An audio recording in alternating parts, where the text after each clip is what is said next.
நமக்கு நிறைய ஃப்ரெண்ட்ஸ் தேவை அப்படின்னு நிறைய பேர் நினைக்கிறாங்க இல்லையா? 10 ஃப்ரெண்ட்ஸ், 20 ஃப்ரெண்ட்ஸ்.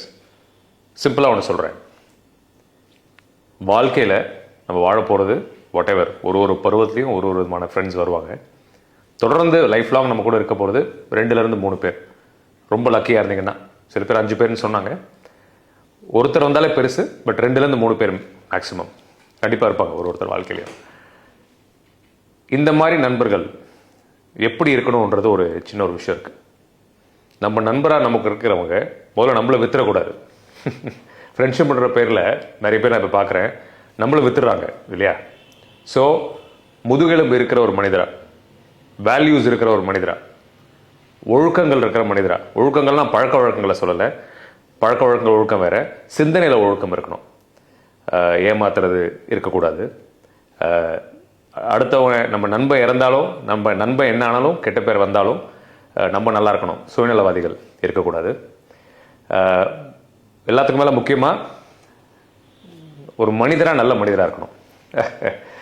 இது எப்படி டாக்டர் இதெல்லாம் கிடைக்கும் அப்படின்னு நீங்கள் கேட்குறீங்களா? கண்டிப்பாக கிடைப்பாங்க. நம்ம ஒரு மனிதராக அந்த மாதிரி இருக்க ஆரம்பித்தோன்னா இந்த மாதிரி மனிதர்கள் வருவாங்க. அதுக்காக கெட்டவங்க லைஃப்பில் வரமாட்டாங்களா டாக்டர் அப்படின்றது கிடையாது, வருவாங்க.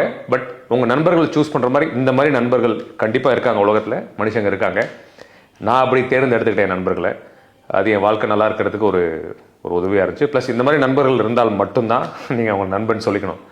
அக்வைண்டன்ஸ் பார்க்குறவங்க பழகவங்க எல்லாரையும் நண்பன் சொல்லி சுற்றிட்டு இருந்தீங்கன்னா, இந்த இப்போ இருக்கிற காலகட்டத்தில் உலகத்தில் உங்களை ஏமாற்றிட்டு விற்றுட்டு போயிட்டே இருப்பாங்க. ஸோ ஃப்ரெண்ட்ஷிப்ன்றது ரொம்ப ஒரு அரிய ஒரு விஷயம், ரொம்ப அழகான விஷயம். இந்த குணத்தில் அட்லீஸ்ட் உங்களுக்கு 1-2 குணங்கள் இருக்கிற மனிதர்களையாக நீங்கள் தேர்ந்தெடுத்தீங்கன்னா, அவனோ பெண்ணோ டசன்ட் மேட்டர், உங்கள் வாழ்க்கை நல்லாயிருக்கும். ஸோ இது ரொம்ப முக்கியமான விஷயம். 100 ஃப்ரெண்ட்ஸ் 500 ஃப்ரெண்ட்ஸ் தேவையில்லை சோஷியல் மீடியா உலகத்தில் இருக்கிற மாதிரி.